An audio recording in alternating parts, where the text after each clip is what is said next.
السلام عليكم، ازيكم عاملين ايه؟ يا رب تكونوا بخير. تعالوا نشوف غدانا النهارده ايه. غدانا النهارده اجرام، حاجه كده تحفه. طبعا الطبق بيتكلم عن نفسه، مش محتاجه ان انا اشرح. وقبل اي كلام، لو حد جديد اشترك لي في القناه، وما تنسونيش في اللايك يا بنات بالله عليك، عشان هو دوت اللي بيرفع الفيديو ويخليه يتشاف. تعالوا بقى نشوف معانا ايه. انا هنا معايا كيلو وربع من البطاطس. انا منقيه البطاطس دي، جايباها كده وسط كلها قد بعضها، علشان خاطر انا هدخلها الفرن، فمش عايزه واحده تخينه واحده رفيعه، واحده كبيره واحده صغيره، فمنقياها كلها بسوا بعضها.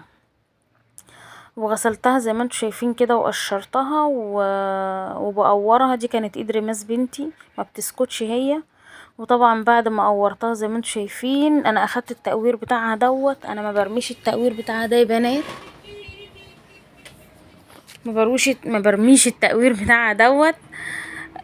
وكمان جبت طاسة على النار زي ما انتوا شايفين كده، فيها شوية من الزيت. واديت البطاطس كده، حطيتها تتحمر تحميرة بسيطة. مش هحمرها لدرجة انها تحمر يعني زي البطاطس اللي احنا بنحمرها. انا بس بديها تحميرة بسيطة عشان تفضل متماسكة كده في قلب الصينية. وكمان التقوير بتاعها باخد الكبير، الحتت الكبيرة اللي فيه برضو بحمرها. ودي هنا كنت خلاص اديتها التحميرة اللي انا عايزاها، وصلت اللي انا عاوزاه، فبطلعها واحط بقى الرصة التانية يا بنات. بالله عليكم لو وصلتوا معايا لحد هنا متنسونيش في اللايك. وكمان تعالوا اقول لكم عندي كلمتين مهمين كده عايزه اقولهم للتجار. يتقوا ربنا في الناس كده، علشان خاطر حرام. انا روحت اشتري نص كيلو لحمه علشان خاطر اعمل صينيه اللحمه اللي انتوا شايفينها دي. لقيته ب70 جنيه. يعني احنا عندنا اماكن بعيده عننا بتبيع 110 120. فامبارح لقيتها رفعت ل70 جنيه، يعني الكيلو بتاعها واقف ب140 جنيه. فحرام لما نشتري لحمة متلجة ب140 جنيه. وكمان مبيديكيش النص كيلو صافي، يعني بيديني 400 جرام على الميزان. 400 جرام ب70 جنيه. حرام كده يا جماعة. اتقوا ربنا في الناس شوية.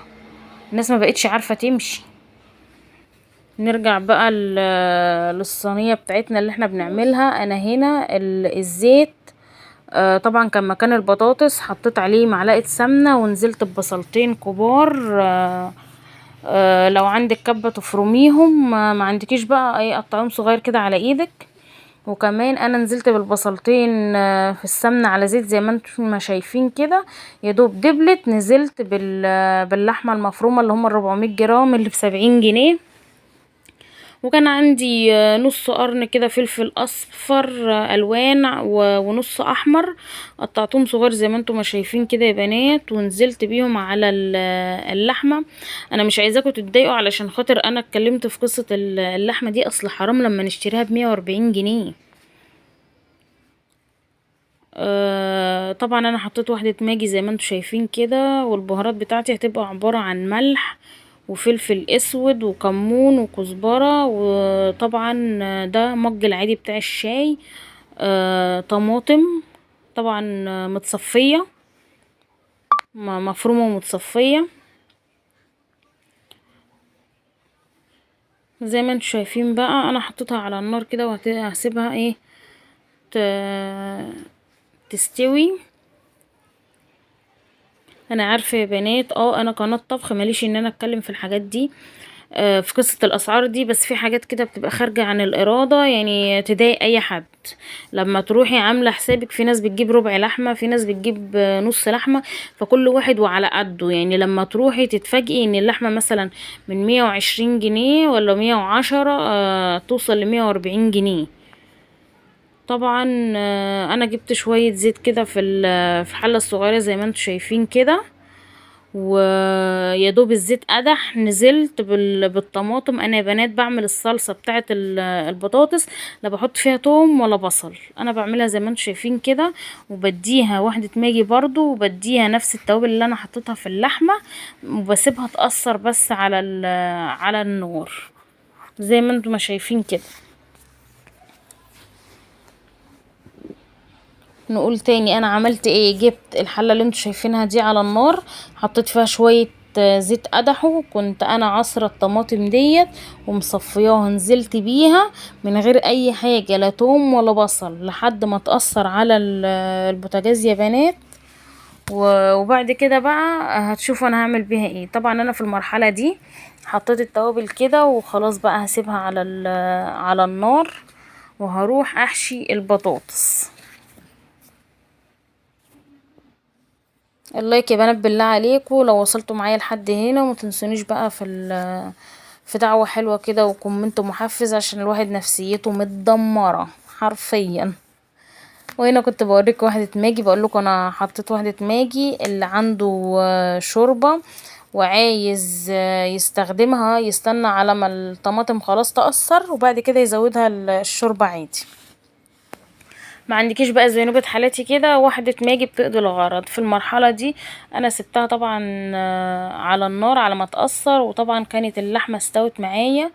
وجبت البطاطس زي ما انتم شايفين كده احشيها، ودول كانوا 3 كوسات كبار عندي في التلاجة.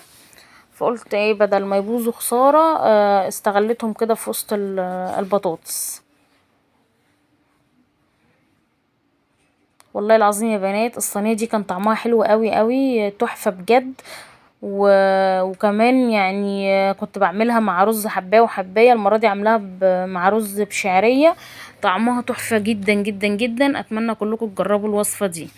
وطبعا هنا بعد ما حشيت، ودي حوالي معلقتين لحمه كده كبار فاضوا مني، ودوت التقوير بتاع البطاطس الكبيره، الحتت الكبيره اللي انا حمرتها، نزلت على اللحمه. وكمان التقوير بتاعه البطاطس الحتت الرفيعه اللي هي ما اتحمرتش، وهقلبهم كويس قوي كده في قلب بعضهم. ديت يا بنات هتبقى الفرشه بتاعه الطاجن بتاعي. يعني انتوا كده هتشوفوا معايا هنا دلوقتي. انا هنا اديتها شويه من الملح وشويه من الفلفل بس. وطبعا اللحمه فيها توابل وفيها كل حاجه. هفرشهم كده في الصينيه بتاعه الطاجن اهو، زي ما انتوا شايفين كده. وكمان كانت الصلصة بتاعتي خلاص قصرت، وكنت طفيت عليها. هرص بقى البطاطس بتاعتي والكوسة. الكوسة بصراحة كان طعمها رهيب رهيب. يعني تفتحي الكوسية كده من القلب بتاعها تلاقيه جوسي، وطعم اللحمة تحفة فيها. والبطاطس برضو كمان انا كنت مزودة لها الصلصة علشان خاطر الرز. احنا بنحب الصلصة تكون كتير.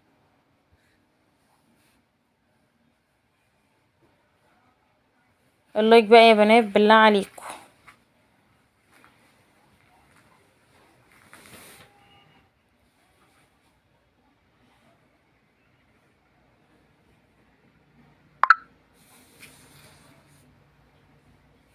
طبعا انا كده بالمعلقة على كل بطاطسية من فوق، وبعد ما هديها على كل بطاطسية من فوق برضو هقوم جاية حاطة شوية من الصلصة في قلب الصينية.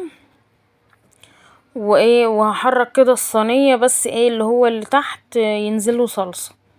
وفعلا كان نزله صلصة، والطعم بتاعها يا بنات مش قادرة اقول لكم قد ايه هو جميل. واتمنى كلكم تجربوا الوصفة ديت. انتوا ممكن تعملوها بنص لحمة زي ما انا عملت كده، وممكن تعملوها بربع. يعني انا كنت ساعات بجيب الربع كيلو، وباخد التقوير بتاع اللحمة دوت كنت بقلبه عليها على العصاج بتاع اللحمة يستوي مع العصاج. وكمان كنت بحط عليه جزرايه مبشورة، كان بيبقى برضو طعمه تحفة جدا جدا جدا. لو وصلتوا معايا لحد هنا يا بنات بقى ما تنسونيش في اللايك بالله عليكم.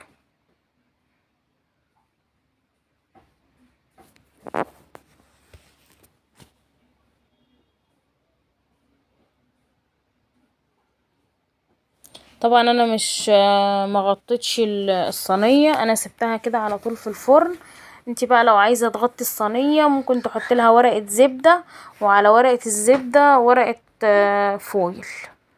وطبعا دي كان شكلها بعد ما الصينيه طلعت من الفرن. استنيت عليها على ما بردت شويه، علشان خاطر اعرف احطها على الرخامة زي ما انتوا شايفين كده، عشان خاطر الجو ساقع والبايركس بيطق. وده هنا كنت رماس كانت عايزة تدوق زي ما انتوا شايفين كده، حطيت لها في طبق وهي اول واحدة دقت يا جماعة، وقالت لي الاكل حلو اوي يا ماما. ودي الكوسة زي ما انتوا شايفين كده.